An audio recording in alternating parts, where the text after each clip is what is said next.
Hello students, आज का topic जो हम लोग डिस्कशन करने वाले हैं वो होगा पार्टनरशिप पे। ठीक है, डेफिनेशन और उसके फीचर्स वगैरह तो हम लोग लास्ट क्लास में डिस्कशन कर चुके थे। फिर भी एक रिव्यू के लिए पार्टनरशिप है क्या। बेसिकली वो शॉर्टकमिंग जितने भी सोल प्रोप्राइटरशिप और जॉइंट हिंदू फैमिली बिजनेसेस में जितने शॉर्टकमिंग्स हैं, ठीक है, उसके फर्दर इम्प्रूवमेंट के लिए पार्टनरशिप एक्ट वगैरह तो आगे पढ़ेंगे। तो बेसिकली पार्टनरशिप इसी चीज़ के लिए लाया गया है। और जैसे भी साइज ऑफ बिजनेस एक्सपेंड करेंगे तो एक आदमी हमेशा कैपिटल नेसेसरी कैपिटल प्रोवाइड नहीं कर पाएगा और ना किसी एक आदमी में सारे मैनेजरियल स्किल्स होते हैं। तो इस वजह से हमें पार्टनरशिप फॉर्म करना होता है। फीचर्स, मीनिंग वगैरह वगैरह वो सारा तो लास्ट क्लास में हम लोगों ने डिस्कशन कर लिया था। आज का टॉपिक जो हम डिस्कशन करने वाले हैं वो है टाइप्स ऑफ पार्टनर्स पे। ठीक है, टाइप्स ऑफ पार्टनर्स में आप जैसे यहाँ देख रहे हैं कि कितने टाइप्स हैं। एक तो एक्टिव पार्टनर, स्लीपिंग और dominant partner, secret partners, nominal partners, partners by estoppel, partners by holding out. ठीक है, एक्टिव पार्टनर नाम ही सजेस्ट कर रहा है कि क्या है एक्टिव पार्टनर, हर चीज़ में एक्टिव है। One who actually are actively taking part in the activities of the business। ठीक है, तो ये क्या करेगा, कैपिटल भी कंट्रीब्यूट कर रहा है, मैनेजमेंट में भी पार्टिसिपेट कर रहा है, प्रॉफिट और लॉसेस में भी शेयर करेंगे। ठीक है, फिर अनलिमिटेड लाइबिलिटी तो फीचर्स में ही हम लोगों ने डिस्कशन कर लिया था कि सारे पार्टनर्स का अनलिमिटेड लाइबिलिटी होता ही होता है। ठीक है, अब सेकेंड टाइप है स्लीपिंग और डॉर्मेंट पार्टनर।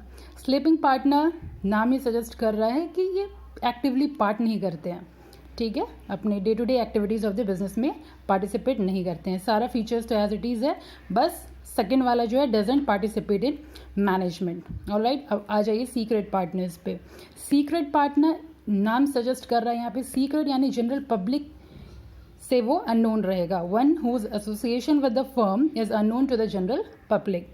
यहाँ पे सारे फीचर्स एज इट इज़ हैं, contribute capital, participate in management but secretly, shares profits and losses, unlimited liability. ठीक है, और फोर्थ फॉर्म है नॉमिनल पार्टनर्स। नॉमिनल पार्टनर यानी सिर्फ अपना नाम यूज़ कर रहे हैं वो यहाँ पे, देख, ठीक है, use his name by a firm but doesn't contribute to its capital. यहाँ पे सब चीज़ में डजंट है, ना वो कैपिटल कंट्रीब्यूट करते हैं ना पार्टिसिपेट करते हैं मैनेजमेंट में, generally doesn't share profits and losses, लेकिन वो अनलिमिटेड लाइबिलिटी उनके ऊपर होता है।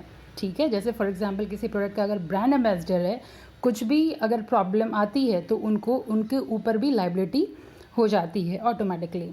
ठीक है, ऐसे इसको अलग अलग टाइप में पार्टनर्स बाय एस्टोपल और पार्टनर बाय होल्डिंग आउट आप कंसिडर कर सकते हैं, लेकिन बेसिकली ये नॉमिनल पार्टनर का ही दो टाइप है, partners by estoppel and partner by holding out.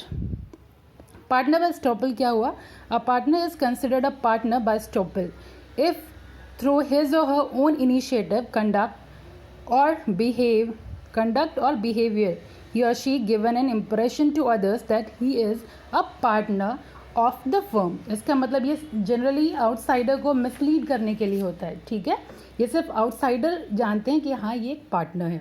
ठीक है, लेकिन अनलिमिटेड लाइबिलिटी इनके ऊपर भी होती है। और होल्डिंग में क्या है कि partners declare a particular person as a partner and this person doesn't contradict even after he comes to know such declaration। यानी ये डिक्लेयर, दूसरा आदमी डिक्लेयर कर लिया कि ये पार्टनर है, ठीक है, और ये डिनाई नहीं करता है, तो उस केस में भी ये partner by holding out consider किया जाता है। ठीक है, तो ये सारा था आपका टाइप्स ऑफ पार्टनर्स। ठीक है, आई होप कि आप लोग छुट्टियों में सारा कुछ पढ़ाई और रिवाइज वगैरह कर रहे हैं। बेसिकली ये सेक्शन जो था वो BBM बैच 2 के लिए है और BBM बैच 1 के लिए ये रिवीजन है। ठीक है, अगर कहीं कोई प्रॉब्लम होती है तो प्लीज़ आप कमेंट सेक्शन में लिख सकते हैं और डिस्कशन कर सकते हैं। आई होप ये समझ में भी आ रहा है, और जिनको नोट्स की प्रॉब्लम है वो आप स्क्रीनशॉट ले सकते हैं अभी जितना भी हम लोगों ने डिस्कशन किया। ठीक है, थैंक यू।